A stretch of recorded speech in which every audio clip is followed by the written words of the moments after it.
Hi, Taylor here.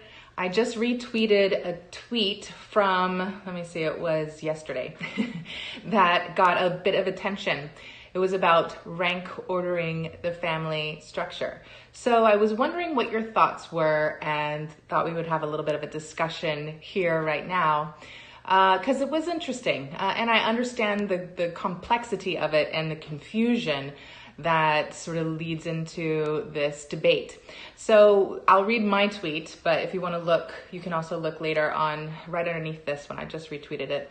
If we were to rank family positions, the husband-father is number 1 because he's the sword, shield, and the head of the household. The wife or mother is number 2 as the heart, soul, and fuel to the hearth of the home. And the kids are the purpose, they're the fruits, and the parents and extended family are the roots. So I wrote that in response to a question, clarifying the position of the wife to the children. But I wanted to make sure and articulate that I believe that the man and the husband should be considered number 1 as the head of household, that it's really important for us to start to restructure things. You know, having this egalitarian approach to marriages and relationships, it hasn't even really been egalitarian. A lot of times what we see in the outcome of the dysfunction of families is that women have been placed at the helm of the ship. They have been put at the very top of the hierarchy, that they are the ones that make the decisions. They're the ones that the men are catering to, and it's not going well, first of all. But I mean, there's a lot of different ways that we can go in this discussion. But basically, I look at it as a team, right?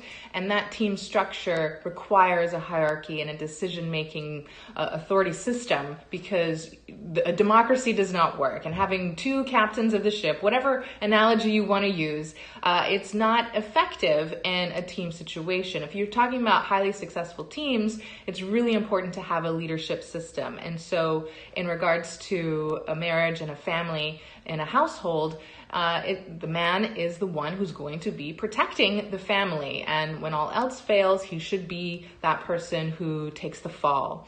But that comes with a lot of responsibility. So it shouldn't all just be a liability, but it should also be about making the calls. And obviously, the biggest criticism to this idea is that men and women are equal.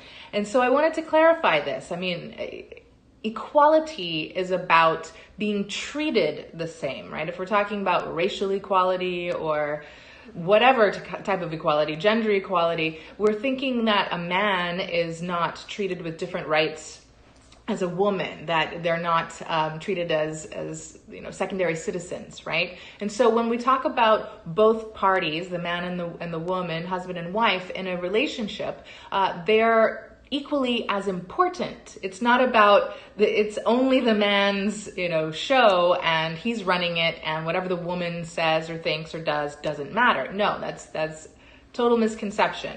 So if you think about it in regards to roles, you're going to have that support system and all the work that the woman does as equally important as all the work that the man does. And obviously this is going to look differently in every type of relationship, right? So you're going to have people's personalities come together that has strengths in the woman and weaknesses in the man in certain areas. Pat Campbell and I talk often about these gendered roles in his radio show. And so he's saying, well, to me, it's like finances are not my thing. So if my wife is going to be taking care of the finances, I don't have a problem with that. And absolutely, you have to be able to assess as a team what your strengths are and what your weaknesses are, and as individuals as well. And so you want to be able to fit together in a complementary way so that you make a better team. But this is separate from all of those specifics in regards to who takes over what role or whatever. We're talking about, in a hierarchical system, it's something that's more conceptual and theoretical so that you can kind of see how that leadership goes. Because ultimately, if the man and the woman, husband and wife, disagree, which should be done behind closed doors anyway, it shouldn't be transparent for the kids to see. But if they do disagree, someone has to default if you can't find a middle ground. And I believe that it should be the woman to concede in those situations. But obviously, if you're going to be vetting appropriately for a partner, you're going to be picking a partner who you respect, who you admire, who you trust with your life, ultimately. And that, if you disagree on making a call, obviously that's important, but whether it's life or death or just significant, you're going to trust the other person's judgment and you're not going to hold it against them. And so that's the thing, is what happens is when there's resentment that's buried and repressed, and then it comes back up later, it's like, well, you made the call and you made this decision and we crashed and burned and it didn't turn out well. Like turning on each other, you're the same team. So turning on each other and calling out each other's mistakes like that is so unhealthy.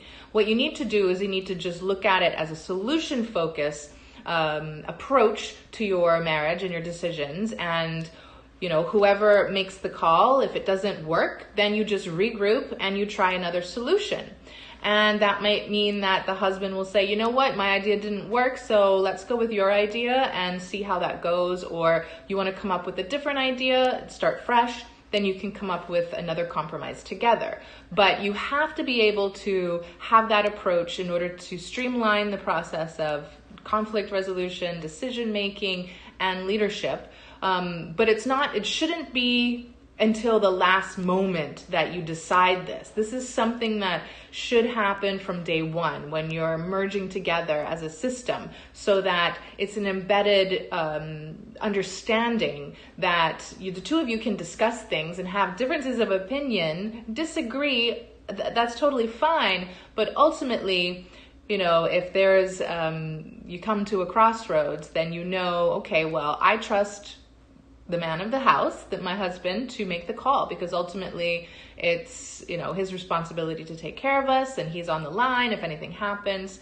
But it does go both ways as well, right? Like if you want to be very traditional about it, like the woman is the one that's nurturing and caring should be the majority of the time at the home with the children or taking care of the house, but she may also be working. So these duties could be shared. And I've had this discussion with people a lot lately too. I do not support the idea that a woman cannot work at all. I'm a working woman, but I work from home, I work remotely. And so I would be a hypocrite if I thought that. No, I think it's important for a woman to prioritize her role as nurturer and caregiver and homemaker. And so if that role is not prioritized and she is more married to her career and puts all of her effort and energy and resources into work outside of the home, that's when I see it's deteriorating that attachment at home and her responsibility at home. And so what I was teaching and counseling with women a lot who were in type A job positions, or whether they were like a lawyer or in medicine and academia, very stressful positions where it required a lot of ambition, I would encourage them to be able to then compensate for it on their time off. Or if they can integrate it at work, great.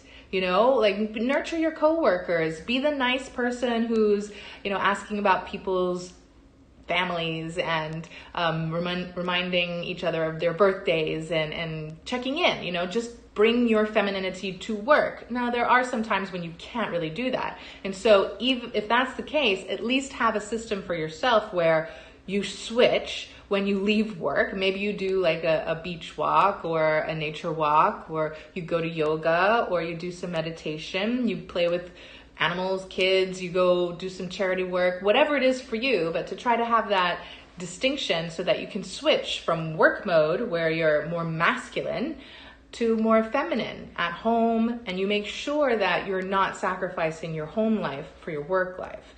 Now, ultimately, complications arise, and sometimes you might have to make a difficult call.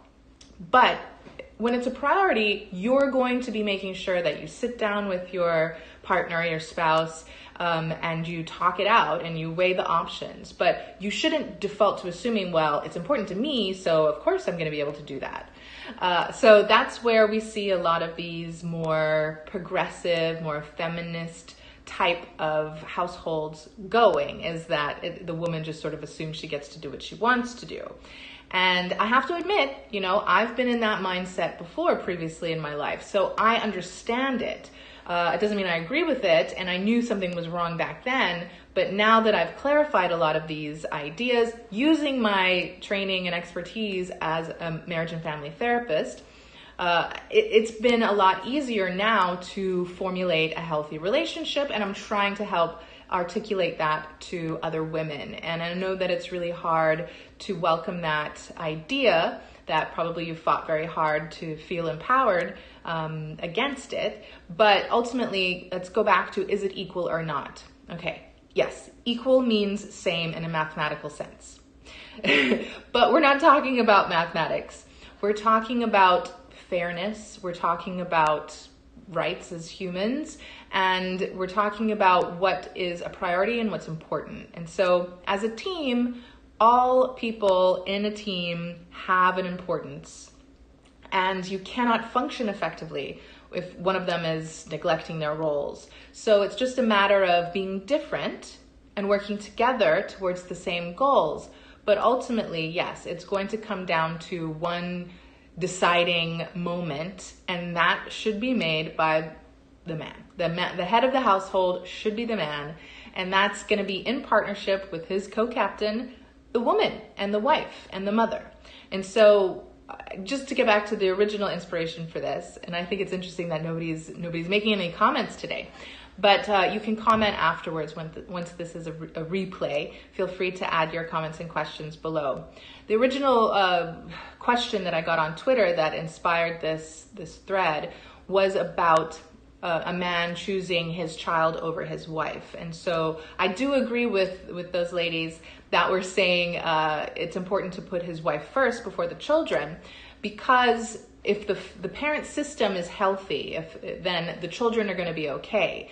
Now, obviously, this is not in an instance where the child is going to be neglected or abused, but in a relatively healthy system, you need to make sure that you prioritize your wife over your children. Parents who put their children first and cater to the kids, they're reversed, right? So you need to make sure that it's not just a happy wife, happy life, but it's a happy parent system, right? And so you're meeting each other's needs, and you're making sure that your intimacy bond is strong and robust. Yes, I believe it is true. So when people respond defensively, as in they're threatened to hear this, because it puts some 1950s spin on taking away women's rights, that's not the case. It's a reinterpretation that uses logic versus our emotions so that we understand how it plays out in a healthy, effective system and structure in the home. So anyway, that's my go at it for today, but I'll talk to you again soon. Ciao.